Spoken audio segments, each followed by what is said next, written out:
প্রিয় দেশবাসী, আমরা সবাই জানি ছাত্র নাগরিকদের অংশগ্রহণে যে আমাদের সফল গণঅভ্যুত্থানটি হয়েছে সেটির পরপরই বাংলাদেশ পুলিশ সদস্যরা তাদের কর্মস্থল থেকে নিজেদেরকে প্রত্যাহার করে নিয়েছে। আজকে কিছুক্ষণ আগে আমি দেখতে পেলাম যে তারা 11টি দফা দাবি দিয়েছে, অর্থাৎ তারা যদি কর্মস্থলে ফিরতে চায় তাহলে 11টি দফা দাবি পূরণ করতে হবে। আমি প্রথম দফা দাবিটি আপনাদেরকে পড়ে শোনাচ্ছি। তারা বলতে চেয়েছেন যে পুলিশকে সংস্কার করে দলীয় প্রভাবমুক্ত জনগণের কল্যাণে নিয়োজিত করতে হবে। দেখুন, খুব আমরা যেই পুলিশকে আমরা দেখতে চাই দলীয় প্রভাব মুক্ত থেকে কাজ করার জন্য পুলিশকে সংস্কার করতে হবে, এটি তাদের প্রথম দফায় এই দাবিটি রেখেছে।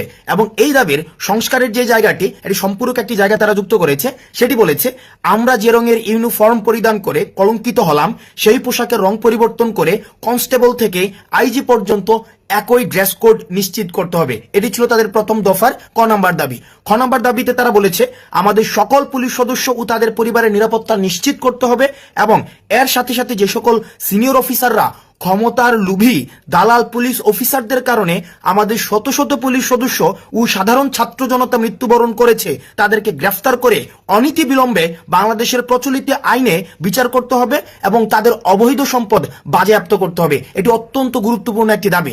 দেখুন এখানে কি বলেছে, এখানে তারা স্বীকার করে নিয়েছে, এখানে অর্থাৎ বাংলাদেশ পুলিশে অবৈধ ক্ষমতালোভী ব্যক্তি স্বার্থ হাসিলের জন্য অন্যান্য পুলিশ সদস্যকে তারা ব্যবহার করেছে এবং পুলিশ সদস্যরাই এখন দাবি করেছে যেসব পুলিশ সদস্য তাদেরকে ব্যবহার করে ক্ষমতার লোভে তাদেরকে ব্যবহার করেছে তাদেরকে বিচার করতে হবে এবং যে ছাত্রদেরকে নির্যাতন করেছে যেসব পুলিশ সদস্যরা তাদের প্রমোশনের জন্য অথবা দলীয় লেজুর বৃত্তি মেনটেন করার জন্য তাদের কিন্তু তারা বিচার চেয়েছে।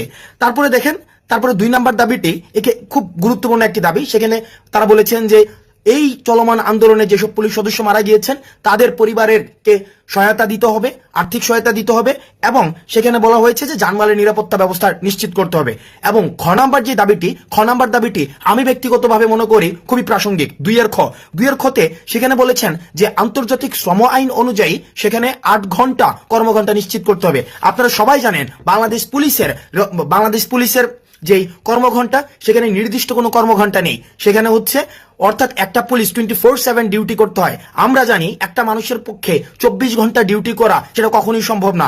আমরা যে এই কিছুদিন অর্থাৎ আমাদেরকে থানা হেফাজতে আমাদেরকে দৌড়াদৌড়ি করতে হয়েছে, সেখানে আমরা দেখেছি একটা পুলিশ কতটা অমানবিক জীবনযাপন করে, একটা পুলিশের জীবন। তাদের নির্দিষ্ট কোনো কর্মঘণ্টা নেই, 16 ঘন্টা, 20 ঘন্টা, 24 ঘন্টা, ক্ষেত্র বিশেষে 2 দিন 3 দিন পর্যন্ত তাদেরকে ডিউটি করতে হয়।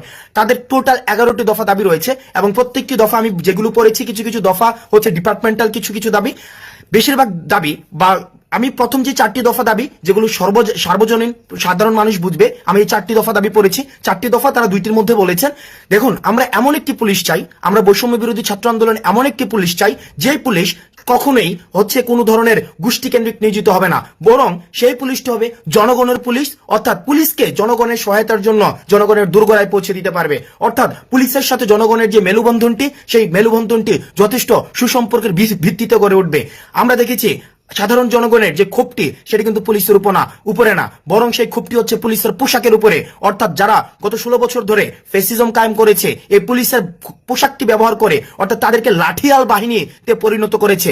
আমরা দেখেছি ছাত্রদেরকে দমন করার জন্য, সুশীল নাগরিকদেরকে দমন করার জন্য, যারাই নীতিগত সংস্কারের কথা বলেছেন তাদেরকে দমন করার জন্য পুলিশকে সবসময় লাঠিয়াল বাহিনী হিসেবে তারা ব্যবহার করেছে ক্ষমতালোভীরা। সুতরাং আমরা পুলিশের যে দাবিগুলো জানিয়েছে এই দাবিগুলোর প্রতি বৈষম্য বিরোধী ছাত্র আন্দোলনের একজন সমন্বয়ক হিসেবে আমি ব্যক্তিগতভাবে, এটি কোনো আমাদের আনুষ্ঠানিক বৈষম্য বিরোধী ছাত্র আন্দোলনের কোনো বক্তব্য নয়, আমি ব্যক্তিগতভাবে এই যে 4টি দাবি সেগুলিকে অত্যন্ত বা 11টি যে দাবি সেগুলিকে অত্যন্ত যুগোপযোগী মনে করছি এবং পুলিশকে জনগণের দোরগোড়ায় পৌঁছে দিতে এবং পুলিশের যে ভাবমূর্তি ক্ষুণ্ণ হয়েছে সেই ভাবমূর্তিকে আবার সেটাকে ফিরিয়ে আনতে, পুনর্গঠন করতে আমি বিশ্বাস করি এই যে দাবিগুলো সেগুলি প্রাসঙ্গিক। এবং আমরা বলতে চাই ছাত্র নাগরিকের অংশগ্রহণে যে অন্তর্বর্তীকালীন সরকার গঠিত হতে যাচ্ছে, আমরা বিশ্বাস করতে চাই সে অন্তর্বর্তীকালীন সরকার এই 11 দফা দাবিকে অবশ্যই আমলে নেবে।